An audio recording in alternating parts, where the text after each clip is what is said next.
More than 20 commercial vessels have transited the Strait of Hormuz in just 24 hours.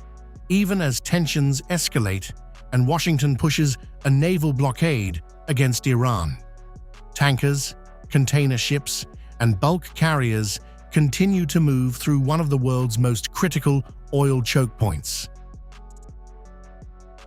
The movement comes despite Iran's restrictions and a US warning targeting vessels linked to Tehran.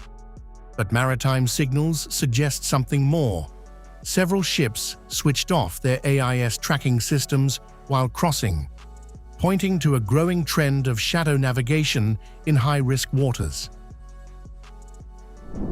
During the first 24 hours, no ships made it past the US blockade, and 6 merchant vessels complied with direction from US forces to turn around to re-enter an Iranian port on the Gulf of Oman.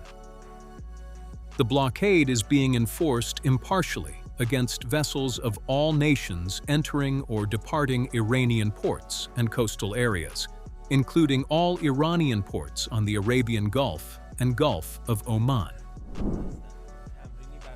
Despite that warning, multiple Iran-linked vessels have already crossed the strait. Data shows bulk carriers and tankers successfully navigating past the choke point, raising questions over the enforcement credibility of the US blockade. Iran, meanwhile, appears to be executing a controlled disruption strategy, restricting access selectively while allowing critical traffic to flow, keeping global trade moving but under pressure.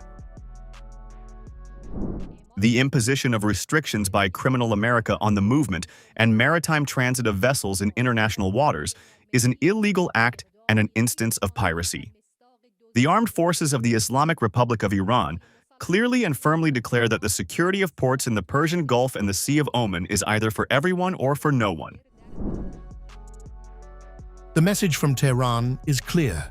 Escalation remains on the table, and with warnings of a broader regional response, the stakes are rising fast. For now, the Strait of Hormuz remains open, but volatile. The blockade has been announced, but not fully enforced.